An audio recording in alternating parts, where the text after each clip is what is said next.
Can everybody hear me all right? Okay. Thank you. So, thank you very much for inviting me, and I'm very honored to have this opportunity to share a little bit about TBRC, BDRC, and perhaps, if there's time, focus on some of the new technologies that we're working on. My Tibetan is very poor. I used to speak better Tibetan, but I've gotten older and I'm forgetting a lot of it now. But I will try to use as much Tibetan as I can during the presentation to help everyone. But as there's a lot of people here that don't know Tibetan either, I'll try to speak in both English and Tibetan when I can. But so nice to be here. How many people here met Jann Smith in the past? Ngoma ngunsum to Jann Smith Jelken Susuri. Oh, that's a Kashiri. Shingatsum. Lots of Ngoma Jann Smith Koman Yunken? Yorbe Dila. Wow, okay. So it's very good that the professor just gave a very detailed introduction about his life. Much better, of course, than I can do. All right, so this is Jann Smith, and with the longtime director of Central Institute, Samdong Rinpoche.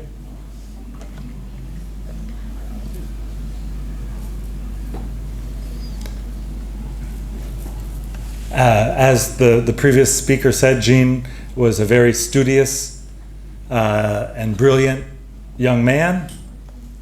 He was a very good writer, learned foreign languages very easily, and here's a picture of him reading a book as a boy, which is something he did his entire life. So now, importantly, Jann Smith was studying in Seattle, Washington, when the Sakya Phuntsok Podrang family moved to Seattle. Laso ani chilo Chiktong Gupkya Druchu Lor Sakya Phuntsok Podrang Kukor Gyagar ne Seattle Sa Nesu Tokmar Pepe Kupar dire. Ani Sakya Phuntsok Podrang Nangla Lama Kepa Mambuyorde ani Jann Smith Konso Sala Konso Kundun la Perke Jangya Nangtun Petri Shuyaki Kelpa Sangbo Chembuyorde. Konki Mixer Kecho Chire. And Jann ki Tsawe Lama Deshun Rinpoche. Tarlam Gumpa ki Deshun Rinpoche. Dere. Konso that's Nyamdu Nintar Jabare Nintar Lopjong Chebare Lo Shiringla Seattle Nangla.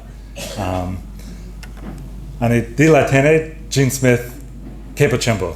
Chak tup sare. Di mena dene. Yongi bare. Laso dene lo shing ring la konso da dribble de. Sakya Phuntsok Podrang da Jann Smith. Ani kap de do ko Shimjuk Loma. Marwa. Dene ani lo laso lo shi ring la konso nyamdu I mean, Jann, Deshin Rinpoche, Kundun Sala, Pecha Mambo, Jangbore. Kap Dedu, America ki Penzo Nangla, Perki Pecha Mambo Yomare. And Jann Smith, Kong Pe Gyopo Pecha Lok Tuki Yore. Chetang Lo Shi Ringla, America nang ki pecha mangchewa jang zorsare. Dene chikton drukshure ngalo Deshin Rinpoche ki jin la kanangbere. Gyagar la peronang, pecha selsa. Gyagar la dro, lama mangbo gel, pecha mangbo sel, rak, dene suryong rona. Jin, gyagar la chin. Ine, letne, koki samba gyursong. Koki samba la, kelsi nga, gyagar la lo chik de, pecha mangbo nyo, dene America la chir lokna, rang la pentog yonki de. Ine purpa tso, dene nangbe chuluk la pentog yonki mare. Dinto yena rangdun kyang kyang re. Nga perke, nga nangdun rikpa jangiyo. Ani dekitso karere sena changchu kisem re, shempen re. Cihts jin ki gombala, aya, dene nga purpa tso, dena per ki sherik la pentok chea ki taplam chik sogores Samsung. Ani laso, Cihts ani ko pemba kandes drukire. Kong dire, ko ropa nupa yore, ko chikpo ki pentok gyachembo drupia ki nupa mendu. Cihts kong America shun ki pensokan nangla shugare. Karere sena kong ki sambala kelsi nga America shun ki gormo, da topdang, da nupa, perpa tsola tangna, dene drebu gyachembo chik, pelcher druptukis jin Samsung. So he worked at the Library of Congress for many years, using the funds and the resources of the Library of Congress to collaborate with Tibetan lamas to collect, preserve, reprint, and then distribute books for a very low price. So this was Jin's great tapshe. That so before Jin, several lamas, including here in Varanasi, Tartang Tulku, were reprinting books, but at maybe a very slow rate, not a lot, because they were working on their own, just one by one. Jin found a way to collaborate with different lamas to print the books that the Tibetan refugees brought over from Tibet. He also had the good idea to collect books, to borrow books from Ladakh, Nepal, Bhutan, bring them to Delhi, reprint them, send the books back to where they came from, and then share the books widely with Western libraries and, importantly, with the Tibetans. Some of you may know the story that Jin helped to print 100 copies of every book. And how did he do that? He negotiated with the Indian printers in Delhi. He told them that the library, American library, would buy 25 copies of every book at a very high price if they would sell the remaining 75 copies for a very low price to the monks, the lamas, and the monasteries. And they did that. And so in this way, actually, Jann was able to benefit lots of people. Jann and the lamas. He did not work alone. But with his abilities at the Library of Congress, he found a good deal for everybody. The US government was able to buy a lot of books to send to the United States, which helped research on Tibet in the West, but it was also really crucial for the rebuilding of the Tibetan monasteries. Many of the books that he and others reprinted are here in the Shantrakshita Library. It has one of the best collections. Jann worked with many lamas. Again, he was a helper. He didn't do it by himself. And so this is just one example of the lamas he worked with. This is Dingo Khyentse Rinpoche, who was like a lama of Jann's. Khyentse Rinpoche always stayed at Jann's home whenever he was traveling from Kathmandu to Bhutan. And then in the corner there, you see an Englishman. That is Matthew Ricard, before he became a monk. He would stay with Jann for a long time, months and months, while reprinting the Rinchen Ternze or Mipam Sungbum and so forth. So that everybody worked together very collaboratively. The books, many of the books were printed in this form, and here is, again, Tasha Sampel from Songsan Library, a great friend of Jann and of TBRC and BDRC. But to give you an example of the way that the books were printed. This is a picture from inside the U.S. Library of Congress in Washington, D.C. You can see they have all the same PL 480 books. The lady in the middle is Susan Meinheit. Some of you may know her. She's the head Tibetan librarian at the Library of Congress.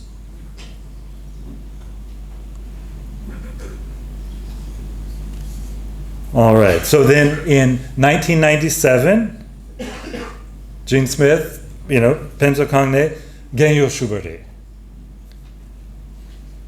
So from 1965 to 1997, for many years, over 30 years, Jann worked in India, Indonesia, and Egypt as the director of the U.S. Library of Congress.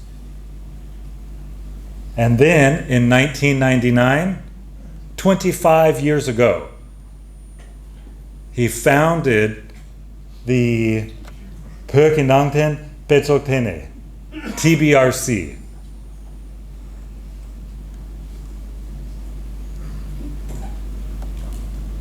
And now the Togme Mikyo, it's Jann Smith ki Koran Gerki Penzo.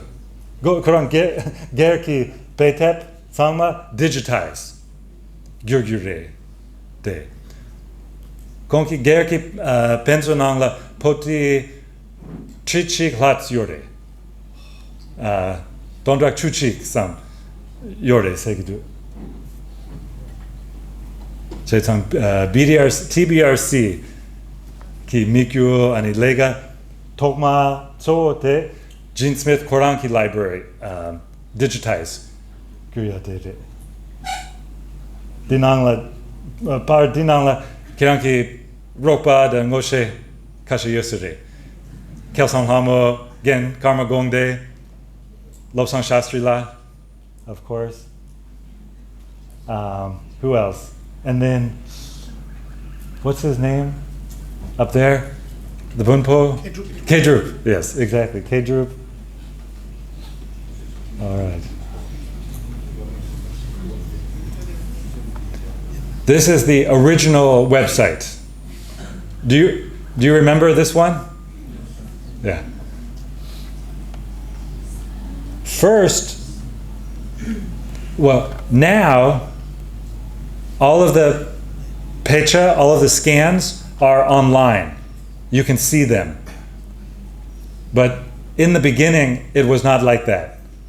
For 10 years, we did not show the scans, the digitized texts online.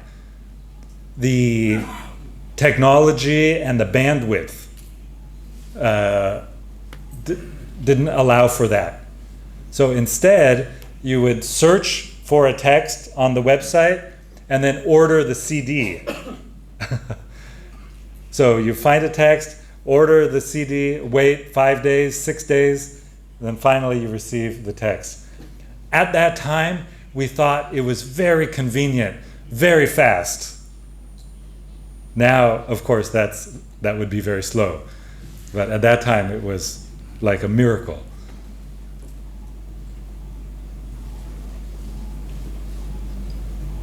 And so something important to say here is that I have to say all of this, right? The Jindak Nam ki Tungir Rogram la Tene Petap Mongboshik TBRC digitized Susimbari. Jindak Mena Dene Lega Chetupi Umare. BDRC ki Mikyo Tso ni Nangbatang Pumbo Sok Chuluk Rime la Shapshu Drukyu Deyin. Derten Nangbatang Pumboche Chulu Kaki Pechatang Rigne Shushak Jine Sotrup Che Zimba Nam digitized Sotang Soshimba Sozimba Yu. Soshimba Yu. So BDRC Tangbone Chulu Rime Kitawa Yore Di Jinki that Tumomebe Kechochi. Re. Ani BDRC ki drolu tintere.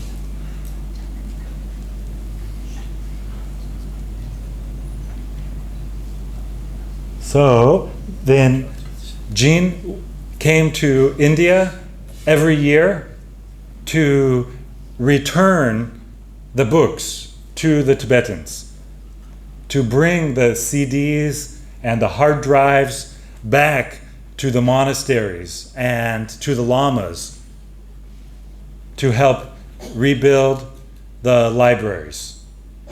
Even though he was an old man doing a lot of work in New York, still, personally, he came every year and traveled all over Delhi, Sarnath, Gyagarhochok, Dehradun, Dharamsala, Nepal, Dolanji, almost every year.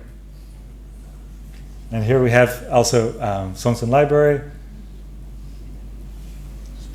And so here's an example. This is Kaning Shedrubling in Kathmandu. There's Jann, very humble in the audience with Chokanima Rinpoche. And at this time, Jann presented the Lama with a hard drive. And Rinpoche said that this hard drive is equal in merit to the printed books. And he touched it to his head in front of all the students. And then he hugged Jann. He was so grateful and proud of Jann, longtime friend. So let's see.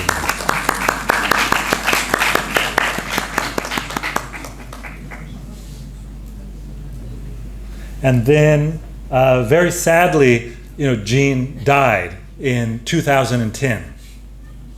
As we said, as the first speaker said.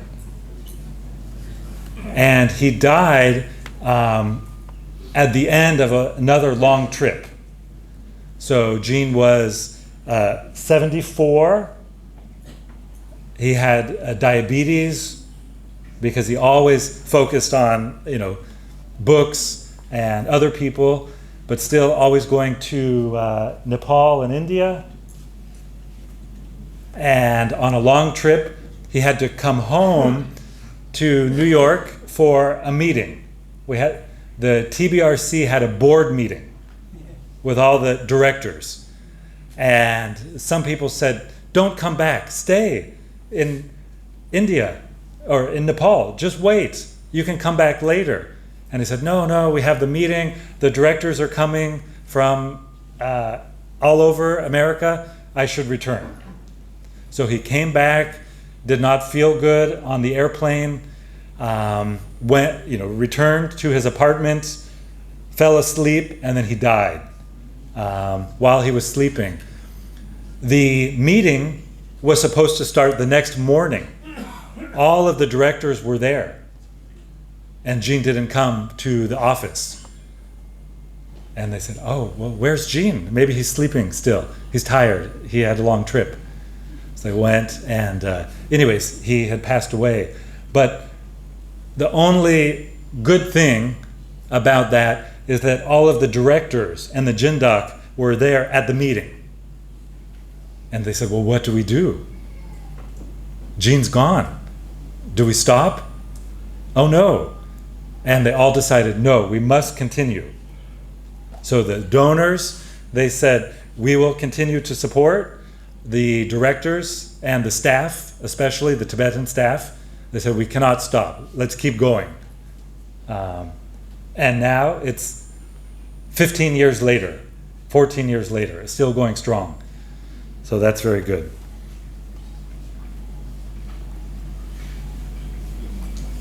All right, now, already we talked about this, but in 2015, TBRC changed the name to BDRC.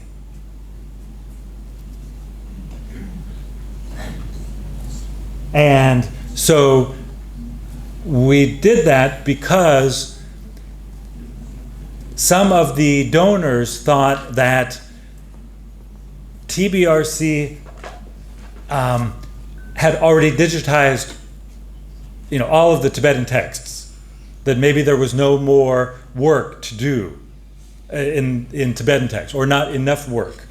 And then also they thought that there were other Buddhist cultures, other Buddhist cultures that could benefit from the TBRC method.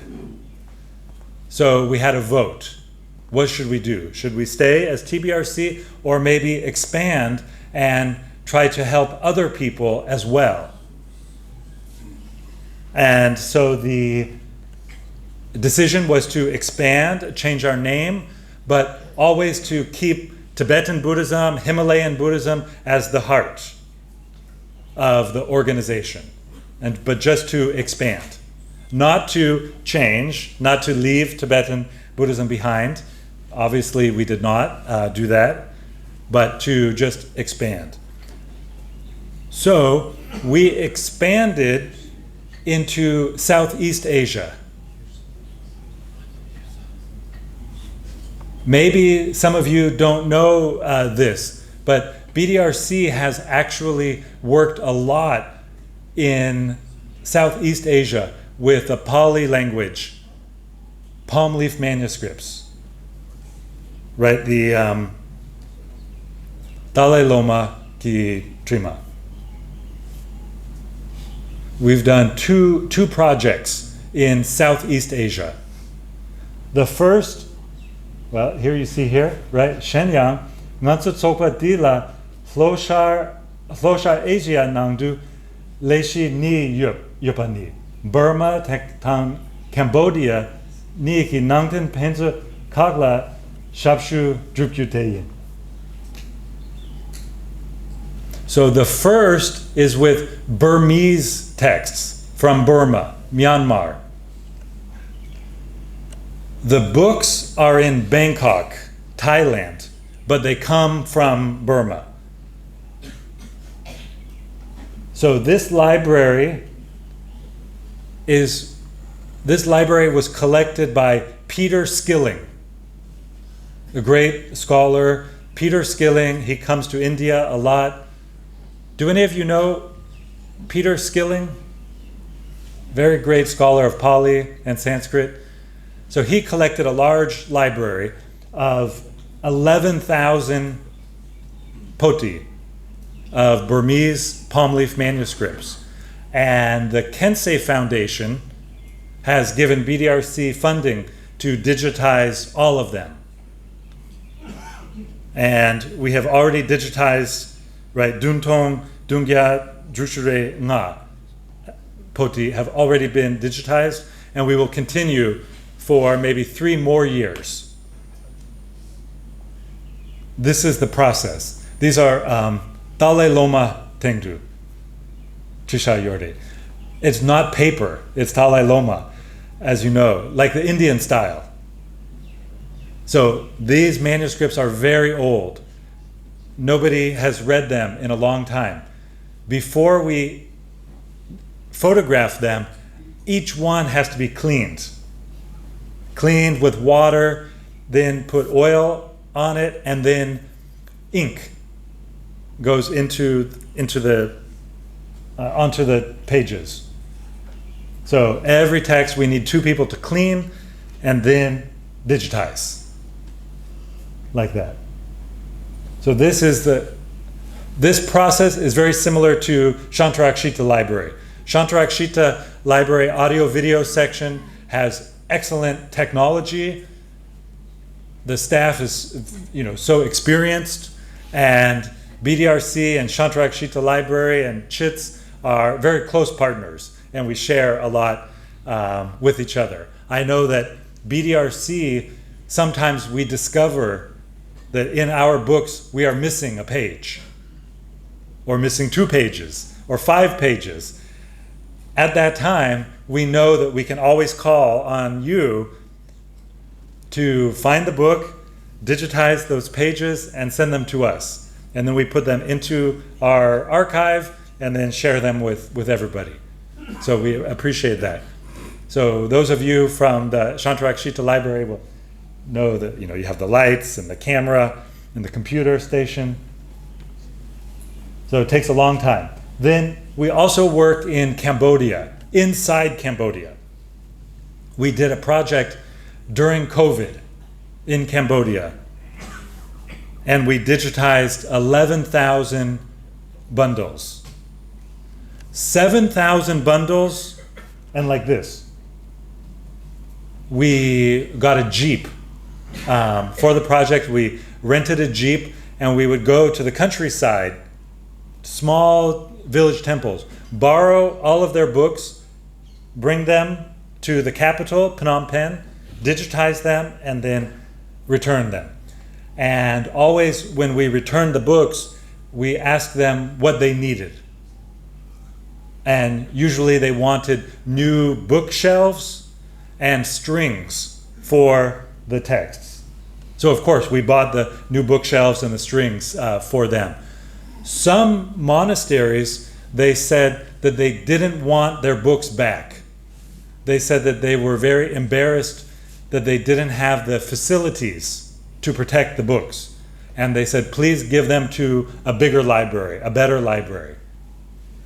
So we did that too. Anyways, it was a very big project, and we digitized 11,000 bundles. 7,000 bundles of these were actual palm leaf manuscripts. 4,000 bundles were films made by the French. You know, the France, they occupied Cambodia. They had a colonial administration in Cambodia. That's very bad. But at that time, they took photographs of many, many, many thousands of books. And many of the books in the photographs are gone now. They only exist in the films. And the films are not well protected. They're in a hot place, no air conditioning, and they're very old, so we're not in good condition. So we also digitized those. Beautiful books. Now, like I said, BDRC still focuses on Tibetan Buddhism and Tibetan and Himalayan Buddhism. So a big project is in Mongolia right now. at the National Library of Mongolia. And so Poti Duntong Sam digitize do Sus Zinching and then Tragyala Shaksarde. You can find them now online. 7,000 bundles, and every day we do maybe 4 or 5 additional poti every day, and they go online. Our partner, we have a partner for this project, ALL, Asian Legacy Library. This is their director, John Brady. So always when I talk about this project, I have to mention our partner, Asian Legacy Library, a close friend of ours. This is Gen Garmagongde in Mongolia, choosing a book. And the digitization station at the library.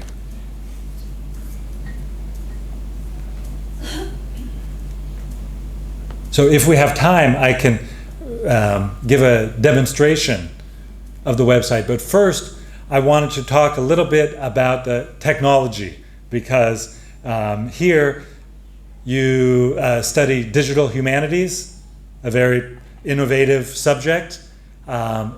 Digital humanities is also important to BDRC, and maybe in the future we can have a collaboration, share resources and ideas back and forth. So I wanted to talk a little bit about AI, artificial intelligence, and to give you some ideas about how artificial intelligence can be very useful for these types of projects.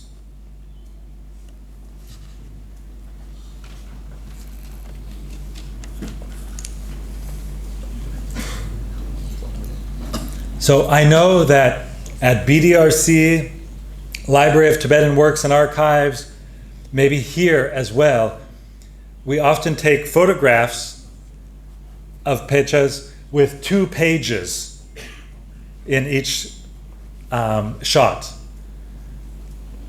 It's very fast. You can go through one volume very quickly. But then you have to separate the pages manually.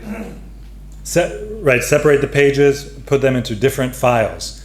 It takes a long time. Things can become messed up, mixed up, and so forth. So BDRC always wanted to find a way to do this automatically. And with artificial intelligence, we now have that ability. So there are different types of artificial intelligence, and one of them is computer vision. Computer vision. That's very useful to BDRC. So this is a photograph we received from Ladakh, and we were able to use artificial intelligence to find the boundaries, the edges of the 2 pages, and then it could easily separate them into different files. So I know it's kind of boring, but actually in the past, even 2 years ago, this was not possible. It took a lot of work to process the images. And this is but now it can go very fast. So sometimes people will give us something like this. They, very quickly, they didn't have a lot of money, didn't have a lot of time, so they put all of the pages on the photocopy machine, one by one. This is fine. People can read that. But to put it online, you would have to separate everything. And now we have the technology to do that. So this means that at Shantarakshita Library, if you have a lot of old photographs of texts like this, we can help you process them and put them online for the benefit of everybody. Then just quickly, another field of computer vision is OCR, optical character recognition, OCR. What is OCR in Tibetan? Or in Hindi?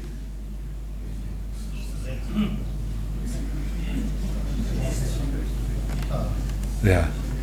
So OCR is the ability of the computer to recognize the letters, to recognize text inside of a photo. And Google made a Tibetan OCR for computer font. And it works very well. So this is the BDRC website, and we can do OCR of computer printed texts, new publications, and allow the user to see the original pecha and the e-text. But OCR for manuscripts and woodblock prints, Barma, is very difficult.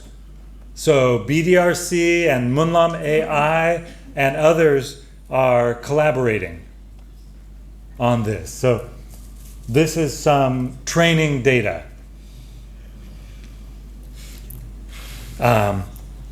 So anyways, just to show you that we are trying to create the technology so that we can have the computer read all of the scans and to pull out the text, which will make it easy to search more deeply into the archive.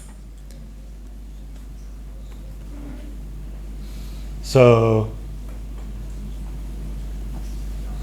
just giving you some, showing you how we do this. Some of the problems are like here in the red circle, you can see that the two lines are very close together. So we have to separate that. That's very difficult. Just the basic clear letters are easy. But if you have pictures or pictures in the middle, that takes a lot of work. BDRC with Geshe Munlam and others are working on this, and in September we think we can release an application that will be very accurate, that you can download on your computer and use on your own. You can use BDRC scans or other photographs, and it will run just on your own computer. We always receive requests at BDRC. Can you make an OCR of this? Can you make an OCR of that? And we thought that the most efficient thing for us to do is to create a tool that other people can use. So we're working on that a lot, and we hope to finish in September.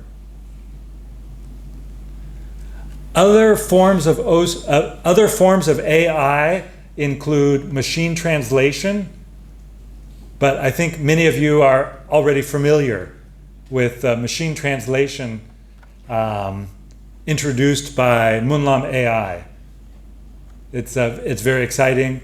BDRC helps a little bit, but we work more with the OCR and AI image detection. And once the technology is better, then of course we will put it online, open access for free for everybody to use, to benefit Tibetan researchers and publishers inside Tibet, outside Tibet, and also in other Buddhist traditions. So that is the history of TBRC and BDRC. And I can answer questions now, but thank you for giving me the time to share a little bit about the organization. BDRC is just an archive. It's only a library. We go, we find text, work with people, make copies, bring it back, put it online. But if the texts only stay online in the archive, that's useless. It's good for history, but that's only half of the work. So BDRC needs teachers, students, translators, practitioners in order for the archive to be meaningful. So we always see this as a partnership.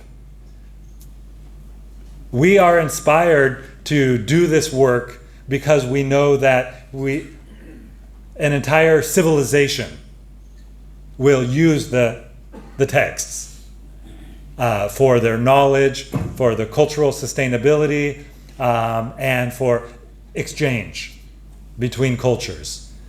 So thank you very much for all you do over the decades to keep Indo-Tibetan Buddhism alive, translate texts from Tibetan into Sanskrit, Sanskrit into Tibetan, into other languages, for holding conferences and training so many excellent students, generation after generation. I hope that BDRC can continue to help you in your work, and we value all of the ways that we work together, especially with Shantarakshita Library.